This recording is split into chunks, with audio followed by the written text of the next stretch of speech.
पड़ा। हाँ, लेकिन इसका मतलब ये नहीं है हमारी सोसाइटी में या इस पूरी दुनिया में ख़वातीन को लेकर मसाइल नहीं हैं। और ये मसले सिर्फ ख़वातीन को लेकर ही नहीं है, बल्कि हर जेंडर को लेकर है। चाहे आप मर्द हैं, उनके लिए भी मसाइल हैं, चाहे आप ट्रांसजेंडर हैं, आपके लिए भी मसाइल हैं, चाहे आप बच्चे हैं, उनके लिए भी मसाइल है। तो सबसे पहले तो हमें काम अगर करना है तो इस चीज़ पे करना है कि हमें काइंडनेस को, हम्बलनेस को और इक्वल राइट ऑफ डिस्ट्रीब्यूशन को सपोर्ट करना चाहिए। अगर आप चाहते हैं कि चीज़ें तब्दील हो जाएं, किसी खातून के लिए तब्दील हो जाएं, तो आपको चाहिए कि हालात सबके लिए तब्दील करने की कोशिश की जाए।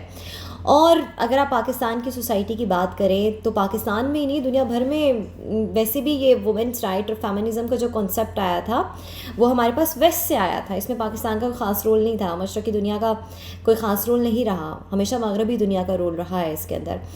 तो वुमेंस को लेकर डिस्क्रिमिनेशन तो रही है, इससे इनकार नहीं किया जा सकता, लेकिन जिस तरीके को अपनाया गया है वुमेंस राइट को उजागर करने के लिए, सॉरी, मैं इससे बिल्कुल एग्री नहीं करती और मैं बिल्कुल इस आइडिया को सपोर्ट नहीं करती हूँ। मेरा जर्नी अच्छा रहा है, मुझे कोई ख़ास किस्म की तकलीफ़ या दिक्कत नहीं रही बीइंग अ वुमेन। मैं कभी भी किसी को डिस्करेज नहीं करूँगी कि आप मीडिया फील्ड में ना आएँ, ज़रूर आएँ, सिर्फ अपनी मेहनत के बलबूते पर आएँ और बिलीव करें कि आप कर सकते हैं। कोई शॉर्टकट मत अपनाएं। शॉर्टकट आप किसी भी जगह पे अपनाएंगे तो आपको नुकसान ही होगा। Shortcut is not a long term journey. अगर आपको लंबा चलना है तो फिर आपको मेहनत करनी पड़ेगी।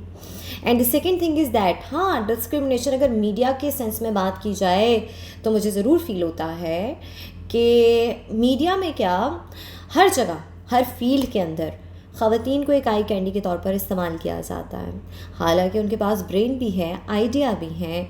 तो ये एक चीज़ जो काफ़ी मुझे डिप्रेस करती रही है वो ये है कि भाई ख़वातीन को भी उतना राइट देना चाहिए बोलने का, काम करने का, और वैसी अपॉर्चुनिटीज़ देनी चाहिए जैसे आप मर्द हज़रात को देते हैं। अच्छा जी, दूसरा सवाल कुछ इस तरह से कि आप क्या समझते हैं ख़वातीन को बिगेस्ट चैलेंज क्या है वर्क प्लेस पर और दूसरी वर्क प्लेस के अलावा भी। तो भाई ख़वातीन को क्या, मर्द हज़रात को भी बहुत से चैलेंजेस का सामना है। और हमारी सोसाइटी में जहाँ पर ख़वातीन बहुत ज़्यादा डिपेंडेंट होती है अपने मेल पार्टनर के ऊपर, अपने वालिदैन के ऊपर, अपने भाइयों के ऊपर, वहाँ पर ख़वातीन से ज़्यादा मसाइल जो हैं मुझे लगता है वो मर्द हज़रात के हैं, क्योंकि उनके ऊपर ज़्यादा प्रेशर, इकनॉमिकली उनके ऊपर ज़्यादा प्रेशर है, इसीलिए बेचारे थोड़े इमोशनली भी डिस्टर्ब ही रहते हैं। एनी हाउ, ये एक अलग डिबेट है। लेकिन अगर आज मैं बात करूँ ख़वातीन की राइट्स की, तो भाई चैलेंजेस का सामना इस तरह से है कि चैलेंजेस बाहर से तो बाद में शुरू होते हैं, घर के अंदर से पहले शुरू होते हैं। पहली बात तो ये कि जो औरतें बाहर जाके काम कर रही होती हैं उन्हें अपनी घर में बैठी हुई औरतों से सपोर्ट नहीं मिल रही होती है, क्योंकि मैं कहती हूँ कि मर्द कभी औरत का राइट उस तरह से स्नप नहीं करता जिस तरह से एक औरत दूसरी औरत का राइट स्नप करती है। आपकी जो दूसरी औरतें हैं उन्हें लगता है कि जो ये मेकअप, सुर्खी, पाउडर और कपड़े पहन कर बाहर निकलती हैं वो शायद रोज़ पार्टी करने जाती हैं। तो रवैया तब्दील करने की हम औरतों को ही ज़रूरत है और ये समझने की ज़रूरत है कि हमने अपने राइट्स के लिए सबसे पहले तो ख़ुद अपने आप को ठीक करना है, उसके बाद किसी और से एक्सपेक्टेशंस लगानी है। और अगर वर्क प्लेस की बात की जाए, वर्क प्लेस में बल्कि मुझे ये लगता है कि बहुत सी ऐसी अपॉर्चुनिटीज़ औरतों के हिस्से में ज़्यादा आ जाती हैं और इजीली आ जाती हैं जो मर्द हज़रात के हिस्से में बड़ी मुश्किल से आती हैं। कोई ऐसी नौकरी हासिल करने के लिए किसी लड़के को बहुत ज़्यादा मेहनत करनी पड़ती है, और अगर दूसरी तरफ देखा जाए तो किसी लड़की के लिए वो नौकरी हासिल करना किसी हद तक आसान रह जाता है। तो ऐसा कोई ख़ास इशू नहीं है। इफ़ यू आर कॉन्फिडेंट और आपके अंदर कैपेबिलिटी है तो मुश्किल कुछ भी नहीं है, सिर्फ बदलने की ज़रूरत है आपको अपनी सोच। कब तक हम ऐसे हमदर्दियाँ बटोरते रहेंगे औरत होने के नाम के ऊपर? प्लीज़ निकल आए। जब आप घर से बाहर आ जाते हैं तो फिर आप काम करते हैं, और आप अगर किसी ऑर्गेनाइजेशन में काम करते हैं तो आप उसके एक वर्कर हैं, और फिर वो आपको वर्कर के तौर पे ट्रीट करे या एक स्पेशल प्रोटोकॉल दे ख़वातीन के तौर पर, या आपने डिसाइड करना है। अच्छा, एक और बड़ी मज़े की चीज़ है, आपको इक्वल राइट्स चाहिए हैं मर्दों वाले, लेकिन आपको मर्दों जितना एफर्ट नहीं पुट करना काम पर, आपको मर्दों जितना आप स्ट्रेस नहीं फेस कर सकती हैं, आपको मर्दों वाली तनख्वाह भी चाहिए, लेकिन आपको मर्दों वाला जो रवैया है, जैसे कि मैंने देखा है अपने वर्क प्लेसेस पे देखा है कि बुज़ुर्ग हजरात उनके साथ कैसी कैसी लैंग्वेज इस्तेमाल की जा रही होती है। आपको इज़्ज़त भी चाहिए, एहतराम भी चाहिए, आपको कंफर्ट भी चाहिए, और फिर आपने इक्वल राइट्स भी मांगने हैं, आपने औरत कार्ड भी प्ले करना है। डिसाइड कर लें कि आपको चाहिए क्या है।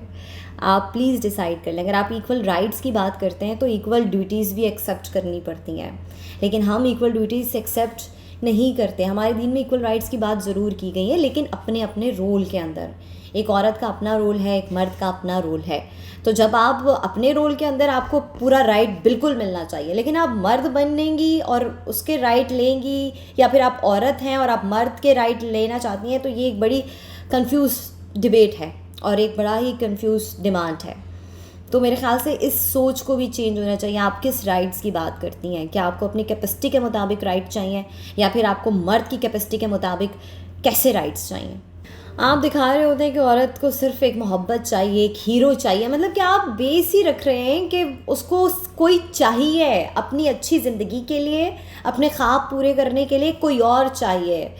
तो जब आप मीडिया में, मैं मीडिया के रोल के इसके ऊपर बिल्कुल सेटिस्फाइड नहीं हूँ, ख़ास तौर पे हमारे ड्रामा सीरियल्स जो बनते हैं जिसके अंदर एक औरत को डिपेंड करना है एक हीरो के ऊपर। वो हैंडसम भी होगा, वो अच्छा कमाता भी होगा, अच्छा दिखता भी होगा, वो उससे बहुत प्यार भी करता होगा, वो लॉयल भी होगा। यार how is it possible? How is it possible? Please इस फैंटेसी वर्ल्ड से आप लोग निकलें, हम सब निकलें, हमें ज़रूरत है। और यही तरीका है, क्योंकि आप जिस तरह से किसी रोल को प्रेजेंट करते हैं उसी तरह के रोल आप माशरे के अंदर अदा करते हैं। तो ये एक ऐसी चीज़ है जिसके ऊपर काम करने की बेहद अशद ज़रूरत है। और हमारे पेरेंट्स के लिए जो चीज़ें हैं वो ये हैं कि अपने बच्चों को इस तरह से ब्रॉटअप करें कि ख़ास तौर पे लड़कियों को, क्योंकि मेरा ताल्लुक़ रहा है कोयटा से, तो मैं जानती हूँ ऐसी फैमिलीज़ को, ऐसे लोगों को जहाँ पे लड़की का मकसद सिर्फ शादी करना होता है। प्लीज़ इस मकसद को थोड़ा पीछे कर लें। शादी ज़िंदगी का हिस्सा है, लेकिन और भी बड़ी चीज़ें हैं, और लड़कियों को बताएं कि आप बहुत कुछ और कर सकती हैं। हमारे दीन ने आपको बहुत कुछ करने की इजाज़त दी है। Thank you so much.